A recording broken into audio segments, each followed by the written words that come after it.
బులెటిన్లో breaking news చూస్తున్నాం. TDP అధినేత చంద్రబాబుకు విజయవాడ ఏసీబీ కోర్టులో నిరాశ ఎదురైంది.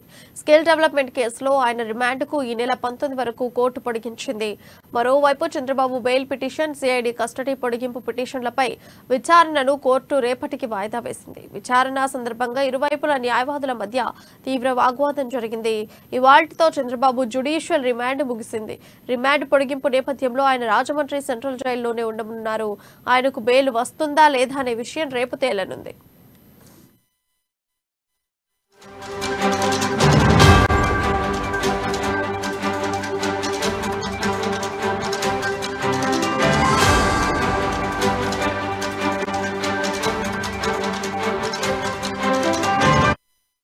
బ్రేకింగ్ న్యూస్ చూస్తున్నాం. టీడీపీ అధినేత చంద్రబాబుకు విజయవాడ ఏసీబీ కోర్టులో నిరాశ ఎదురైంది.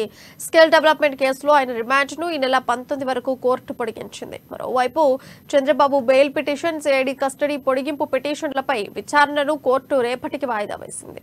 విచారణ సందర్భంగా ఇరువైపుల న్యాయవాదుల మధ్య తీవ్ర వాగ్వాదం జరిగింది. ఇవాల్టితో చంద్రబాబు జ్యుడిషియల్ రిమాండ్ ముగిసింది.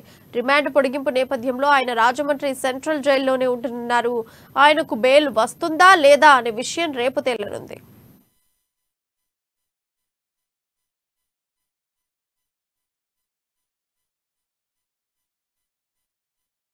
టీడీపీ అధినేత చంద్రబాబుకు విజయవాడ ఏసీబీ కోర్టులో నిరాశ ఎదురైంది. స్కిల్ డెవలప్మెంట్ కేసులో ఆయన రిమాండ్ను ఈ నెల 19 వరకు కోర్టు పొడిగించింది. ఇదే అంశంపై మా ఇన్పుట్ ఎడిటర్ శ్రీనివాస్ అందిస్తారు.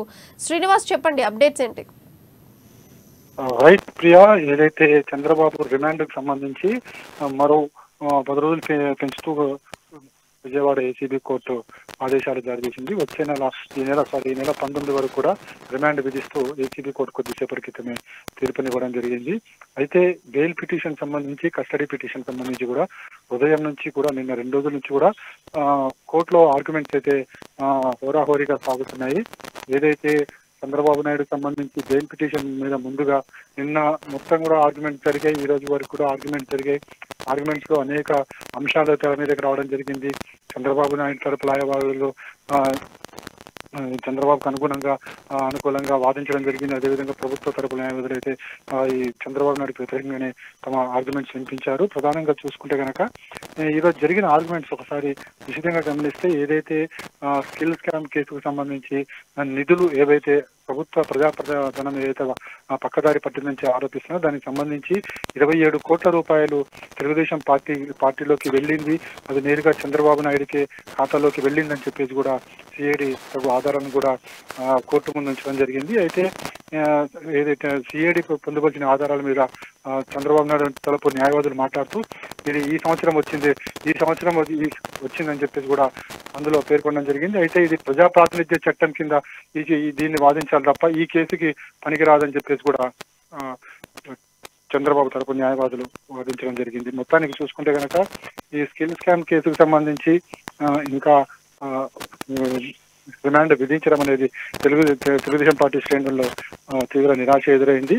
అయితే రేపు ఏదైతే ఈ బెయిల్ పిటిషన్ మీద, కస్టడీ పిటిషన్ మీద కూడా రేపు ఆర్గ్యుమెంట్స్ మరోసారి జరగబోతున్నాయి. అయితే జడ్జి ఇరుపక్షాల వాదనలు కూడా చాలా నిశితంగా గమనిస్తున్నారు. ప్రతి ఒక్క విషయాన్ని కూడా జడ్జి నోట్ చేసుకోవడం జరుగుతుంది.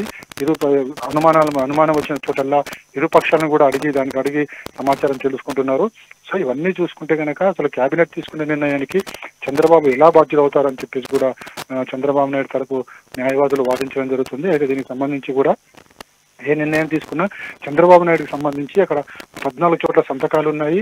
అదేవిధంగా కేబినెట్ నిర్ణయం సిమెంట్స్ కంపెనీతో ఒప్పందం చేసుకుంది. కానీ ఇక్కడ స్కిల్ డెవలప్మెంట్స్ మాత్రము వాళ్ళు వేరే కంపెనీతోనే ఒప్పందం పెట్టుకున్నారు అనే అంశాలన్నింటినీ కూడా తెర మీదకి తీసుకురావడం జరిగింది. మొత్తానికి చూసుకుంటే కనుక చంద్రబాబు నాయుడుకి సంబంధించి ఈ రిమాండ్ 19 వరకు పొడిగించారు.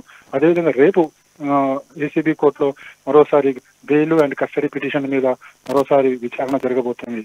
Priya, thank you Srinivas.